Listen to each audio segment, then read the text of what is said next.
5.3 का 10वां सवाल करेंगे, जिसमें हमको दिया गया है a बराबर में 5, b बराबर में 3 और an बराबर में 50।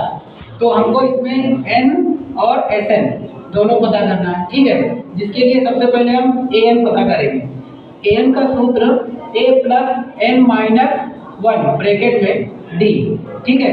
जिसमें कि अब इसमें हम ये सारी वैल्यू को पुट करेंगे। an का मान कितना है हमारे पास 50, तो यहाँ पर हमने n का मान 50 रख दिया, ठीक है। अब यहाँ पर a का मान हमारे पास 5 दिया है, तो हमने 5 रख दिया। फिर n माइनस 1d ऐसे कैसे रहेगा। d का मान जो है हमारे पास वो 3 है, तो यहाँ पर 3 रख दिया हमने। अब आगे बढ़ते हैं, तो 5 जो था यहाँ पर प्लस में था, वो बराबर की इस तरफ लेकर आएंगे तो माइनस में आएगा, और ये ऐसे कैसे उतार देंगे।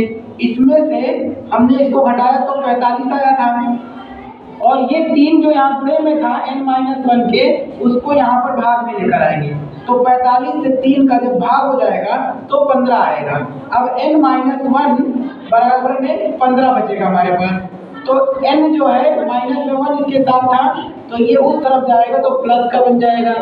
प्लस में जाने के बाद ये इससे जुड़ेगा तो n हमारा 16 प्राप्त होगा हमको। उसके बाद हमको प्रश्न में कहा गया है कि Sn प्राप्त कीजिए। अब Sn निकालने के लिए हमारे पास सूत्र आता है n/2, फिर ब्रैकेट में 2a प्लस n-1 ब्रैकेट में, उसके बाद d, फिर बड़े ब्रैकेट में क्लोज कर दिया।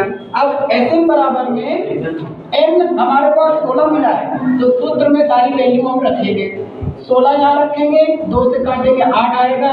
2a का मान हमारे पास 5 था, तो यहाँ पर 5 रखा गुणे में इसके साथ, और उसके बाद n का मान हमारा 16 मिला है, तो फिर से यहाँ पर ब्रैकेट में n की जगह 16 रखेंगे और d का मान 3 रख दिया।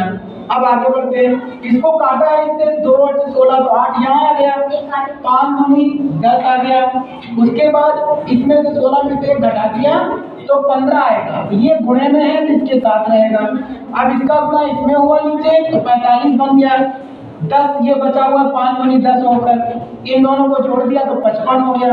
ये गुणे में है, इसके साथ इसका गुणा कर दिया तो 444 आ गया। इस तरीके से हमको Sn प्राप्त